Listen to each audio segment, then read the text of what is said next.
এই কথা যে মাত্র বলে গো সবাই কইব দুনিয়াতে অনেকে ইমাম মাহদি দাবি করছে। তুমি যদি ইমাম মাহদি হয়ে থাকো গো তাইলে তুমি আমাদেরকে কোন একটা প্রমাণ দেখাও।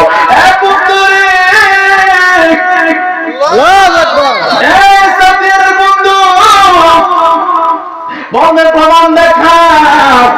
ইমাম মাহদি বলবে কি প্রমাণ চাও?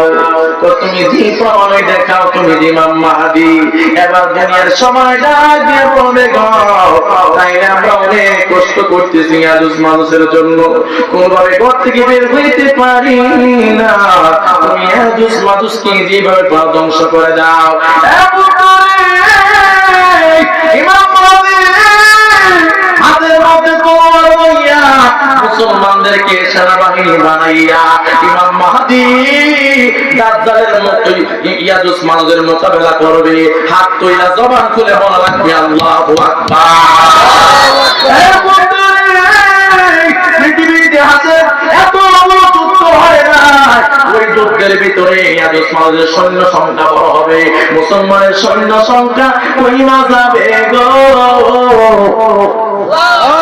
নবী আমার ছেড়ে দেও না তোমরা জানো না, কইতাম নিও নবী আমার ছেড়ে দেও, নবী আমার ছেড়ে দেও না তোমরা জানো না, নবী আমার ছেড়ে দেও।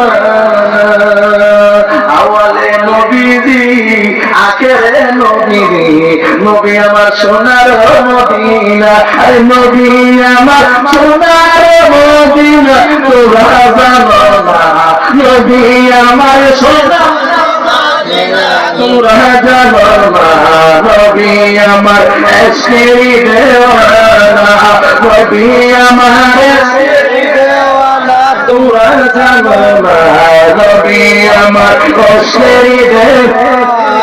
নবী আছে মদিনায় কেন আছে কে জানো না, যে যায় আছে পাই আছে নবীকে।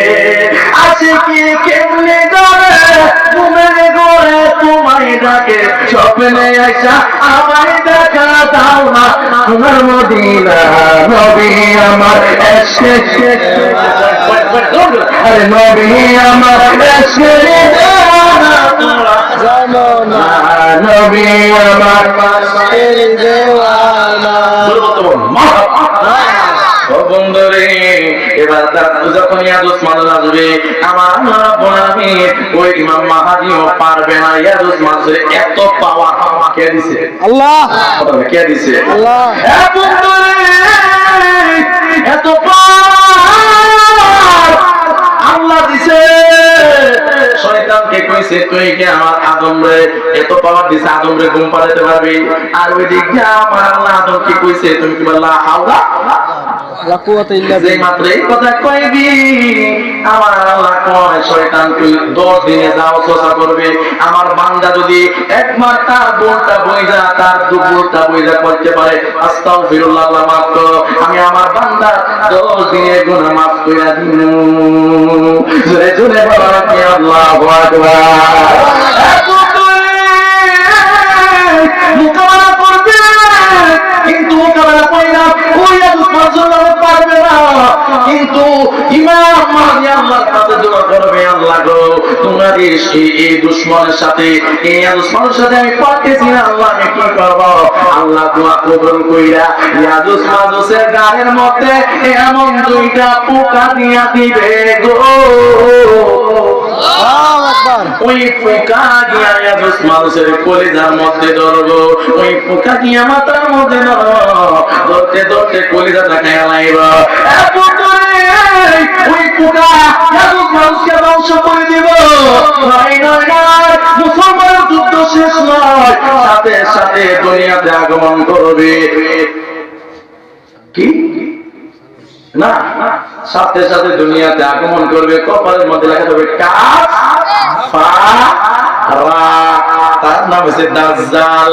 এই কাফের লেখা থাকবে ওই দাজ্জালের কপালে গো, কিন্তু সবাই দেখবে না তার কপালে কাফের লেখাটা। তাই দেখবে যারা ইমাম মাহদির সঙ্গী, তাই দেখবে যারা আল্লাহকে ভয় করে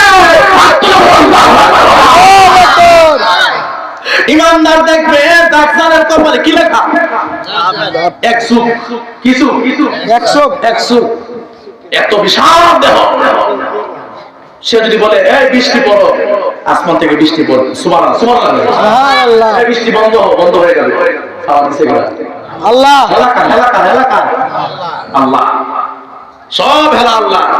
বৃষ্টি বললে বৃষ্টি হবে, বৃষ্টি বন্ধ করতে বললে বৃষ্টি বন্ধ হয়ে যাবে। বন্ধরে এবার যে মাত্রায় অবস্থা হয়ে যাবে, এবার ইমাম মাহদী কোনোভাবে পারবে না দাজ্জালের সাথে। এবার ইমাম মাহদী আল্লাহর কাছে দোয়া করবে, ও আমার আল্লাহ, আমি আর পারতেছি না, আপনার মহান বন্ধুকে দুনিয়া বাড়িতে পাঠান, আপনার মহান নবীকে দুনিয়াতে পাঠান।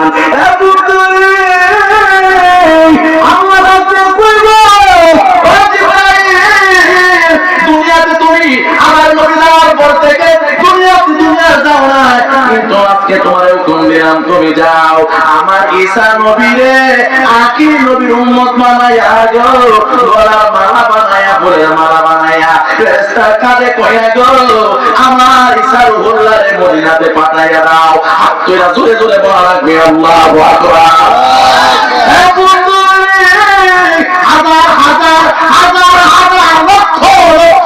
মুসলমান হাতের মধ্যে তলোয়ার নিয়ে, ফুলের মালা নিয়ে ঈসা নবীর জন্য মদিনার রওজার সামনে দাঁড়ায় থাকবে। ঈসা নবী সিঁড়ি দিয়ে নামবে, মারহাবা ইয়া মারহাবা ঈসা রুহুল্লাহ, মারহাবা মারহাবা ইয়া মারহাবা আল্লাহর নবীর উম্মতে মারহাবা। এবার এই ইমাম মাহদী দাঁড়িয়ে থাকবে, আর ঈসা নবী আসমান থেকে যখন রাসূল পাকের রওজার সবুজ গম্বুজ বরাবর নামবে, নামার পরে দুজন মুআলাকা করবে, মোলাকাত করবে। এবার নামাজের ইমামতি ইমাম মাহদীকে ঢালা দেবে, কিন্তু বলবে না আপনি একজন নবী, আমি তো নবী না, আপনি ইমামতি করবেন। সুবহানাল্লাহ। সম্ভবত আসরের নামাজের ইমামতি ইমাম মাহদী আর ঈসা নবীর মদিনাতে। সুবহানাল্লাহ কোনা গেল লাগা। সুবহানাল্লাহ। আল্লাহ বলছে সারা পৃথিবী দাজ্জাল ধ্বংস করবে, একমাত্র দুইটা জায়গা বাদে, একটা হচ্ছে মক্কা শরীফ আর একটা হচ্ছে মদিনা শরীফ। এই দুইটা জায়গা আল্লাহ তাআলা বলছে সব জায়গা দেব। এই দুইটা জায়গার মধ্যে আমি কুদরতি সৌদি সরকার তো পুলিশ ফিট করে সেনাবাহিনী, আল্লাহ তো ইডির উলফে আমি কুদরতি ফেরেশতা ফিট করে রাখছি, যাতে এই এরিয়ার ভিতরে কোনো দুশমন, আমার নবীর দুশমন ঢুকতে না পারে। চিৎকার করে আল্লাহু আকবার। কারণ মক্কা এবং মদিনার এরিয়া হইছে আমার বান্দার ঈমানের এরিয়া। সুবহানাল্লাহ। আমার বান্দার কিসের এরিয়া? ঈমানের এরিয়া। তাহলে তো দুনিয়া বিশেষ। আল্লাহর কাছে তোমরা বাউন্ডারি দিয়ে রাখো। আমার আল্লাহ বলে এবার ওই দাজ্জাল এখানে ঢুকতে পারবে না, কিন্তু দাজ্জাল আগমন করে দাজ্জাল ধরা ক্যাপচার করে নেব। ও বন্ধুরে, এবার ইমাম মাহদী ডাক দিয়ে কইবো, ভাইজান ও ঈসা রুহুল্লাহ, ও ঈসা নবী গো, আপনার জন্য আমি অপেক্ষা। আমি কোনোভাবে দাজ্জালের সঙ্গে পারতেছি না গো, আপনি দাজ্জালের মোকাবেলা করেন। আমার আল্লাহর নীলা কেনা পূজা বড় দায়ী গো, বড় বড় আলামতগুলা কিয়ামতের আগে হবে। ইমাম মাহদী আসার আগে একটা আলামত হবে, দক্ষিণ দিক থেকে বড় একটা আগুনের ঢেউ আসবে, আগুনের সাগর আমাদেরকে দুরানি দিবে। এখন কিয়ামতের আগে রাস্তার ভিতরে ছেলে মেয়ে জিনা করবে। কিয়ামতের আগে গাছের ফল গাছগুলো এত বড় হবে, পুরা দিয়া বাইগন ফাড়া লাগবে, এমন একটা অবস্থা হবে। কিয়ামতের আগে এমন অবস্থা হবে গো, সূর্য আর পূর্ব দিকে উঠবে না, সূর্য উঠবে পশ্চিম দিকে, আর পূর্ব দিকে অস্ত যাবে। কথা বলেন ঠিক না বেশি? এই মাত্র যখন অবস্থা দাজ্জালের মোকাবেলা করবে, ইমাম মাহদী মোকাবেলা করতে করতে দাজ্জালকে ওই ঈসা নবী বিদায় করে ফেলবে, দাজ্জালকে ধ্বংস করে ফেলবে। দাজ্জাল কোনোভাবে ঈসা নবীর সাথে পারবে না গো, কারণ ঈসা নবীর মাধ্যমে ইসলাম আবার বিজয়ী হবে, সারা পৃথিবীতে মুসলমান ইসলামকে রাজত্ব করবে। হাত তুলে বলেন আল্লাহু আকবার। এখন প্রশ্ন, হুজুর ঈসা নবী যদি ইসলাম কায়েম করে না, তাহলে আল্লাহ দুনিয়া ধ্বংস করতে গেলে ঈসা নবী বিদায়ের পরে আমার নবীর পাশে এখন একটা জায়গা খালি আছে। সুবহানাল্লাহ।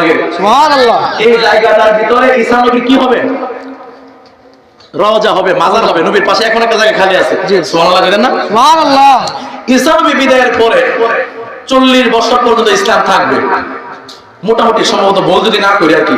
এরপরে ইসলাম এমন ভাবে ধ্বংস হবে, সারা পৃথিবীতে আল্লাহর নাম নেওয়ার মতো একটা মানুষও থাকবে না। কথা না, একটা মানুষও থাকবে না। তখন আল্লাহ ডাক দেখবে এই জমিনে যখন আমার নাম কেউই না, আমার দুনিয়া, তাহলে আমি আর দুনিয়া রাখতাম না। আল্লাহ পুরা জমিনকে আল্লাহ রাব্বুল আলামিন আর রাখবে না। পুরা জমিন আল্লাহ পাক রাব্বুল আলামিন বলে, এই ইসরাঈল, ওই যে দুনিয়া বানাইবার শুরুতে তোমার বানাইছিলাম, তোমাদের সিংহা দিছিলাম, তখন তুমি এই বাঁশি ফু মারো, আমি এই জমিনা রাখতাম না, কারণ এখানে আর কোন নবীও নাই, রাসূল নাই, আর আমার নাম কেউ নেবে না। আল্লাহ কাছে একটা মুমিন পৃথিবীতে থাকা মাত্র, একটা বান্দা যদি আমি আল্লাহরে আল্লাহ বাইলা, আল্লাহ মাইন্না ভিতর থেকে অন্তর থেকে তাকওয়া দিয়ে আমার মানে, আমি একটা বান্দার জন্য আমি দুনিয়া কিয়ামত করতাম না। যদি একটা বান্দাও না থাকে, মানে আল্লাহওয়ালা, আল্লাহ না করলে একটা বান্দাও না থাকে, তাহলে আমি দুনিয়া ধ্বংস করলাম। তাহলে বোঝা গেছে একটা দুনিয়া, একটা ইমানদারের চেয়েও, দুনিয়ার চেয়েও একটা ইমানদারের দাম বেশি। একটা ইমানদার থাকা মাত্র, একটা আল্লাহ বলা ব্যক্তি দুনিয়া থাকা মাত্র আল্লাহ তাআলা দুনিয়া ধ্বংস করবে না। এই কথার অর্থ তারা কি বুঝেন? যে একটা পুরো পৃথিবীর চেয়েও একজন আল্লাহওয়ালার দাম বেশি না কম? বেশি। বেশি না কম? আসুন ধরে নবী সালাম জানাই, ইয়া নবী সালাম